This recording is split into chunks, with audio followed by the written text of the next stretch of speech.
Welcome to my channel Education Tech Pool.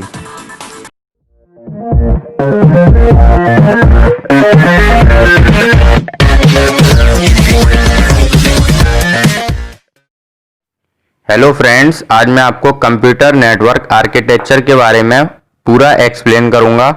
तो चलिए शुरू करते हैं। Computer network architecture is defined as the physical and logical design of the software, hardware, protocol and media of the transmission of data. The two types of computer architecture are used. First one is peer-to-peer network. In peer-to-peer network, the many computer systems which are connected to each other via the internet. File can be shared directly between the system of the computer network without the need of central server.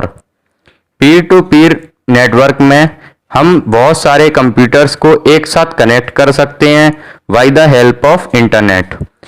Pir to peer network में directly files को share कर सकते हैं computers से computers के अंदर and without need of central server.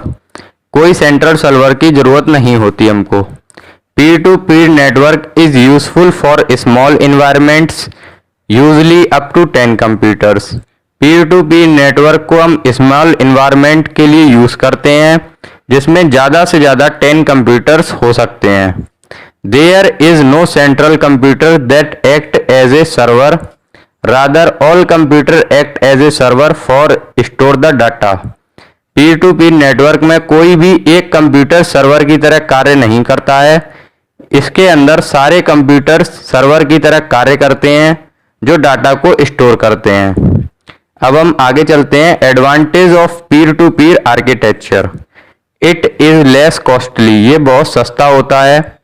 As it does not contain any dedicated server, and यह किसी भी डेडिकेटेड सर्वर को कंटेन नहीं करता है। If one computer stop working but other computer will not stop working, अगर एक कंप्यूटर अपनी वर्किंग स्टॉप कर देता है, बंद कर देता है, तो अदर कंप्यूटर्स वर्किंग अपनी स्टार्ट रखते हैं। It is easy to set up and maintain as each computer manage itself. Peer to peer network को हम इजीली मेंटेन कर सकते हैं, सेटअप कर सकते हैं एंड यह एक दूसरे को कंप्यूटर्स आपस में मैनेज करते हैं। Disadvantage of peer to peer network, in the case of peer to peer network it does not contain the centralised system, therefore it cannot back up the data as the data is different in different locations. Second point, it has a security issue as the device is managed itself. Security issue के लिए device खुद को अपने आप manage करती है। Second हमारा network types है client server network. Client server network is a network model designed for the end users called clients to access the resources such as songs, videos, etc. from a central computers known as server. The central controller is known as a server while all other computers in the network are called clients. Central जो हमारा controller computers होगा उसको हम server बोलेंगे and all other जितने भी और सारे कंप्यूटर्स होंगे उनको हम क्लाइंट्स बोलेंगे। Third point, a server perform all the major operations, server सारे मेजर ऑपरेशंस को परफॉर्म करेगा such as a security and network management. A server is a responsible for managing all the resources such as file, directories, printer, एट्रेसा। All the client communicate with each other through a server. जितने भी clients computers connect होंगे server से वो server के through एक दूसरे से कम्युनिकेट करेंगे। For example, if computer client 1 wants to send some data to client 2, then it first send the request to the server for permissions. The server send the response to the client 1 to initiate the communication with the client 2. It means अगर client 1 को client 2 से communicate करना है, data send करना है, एक दूसरे को रिसीव करना है, तो उसको सर्वर के थ्रू क्लाइंट 1 को एक रिक्वेस्ट भेजनी होगी।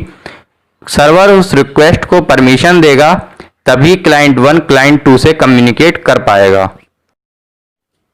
Advantage of client server network. A client server network contains the centralized system, therefore we can backup the data easily. Client server network के अंदर एक सेंट्रलाइज सिस्टम होता है जिसकी मदद से हम डाटा को इजीली बैकअप कर सकते हैं। A client server network has a dedicated server that improve the overall performance of the whole system. Disadvantages of client server network. Client server network is expensive. It is requires the server with large memory. A server has a network operating system NOS to provide the resources to the clients, but the cost of network operating system is very high. It requires a dedicated network administrator to manage all the resources. Thank you for watching this video. I hope आपके पूरा network architecture समझ में आया होगा। Please like and subscribe and share my channel education tech pool. Thank you student.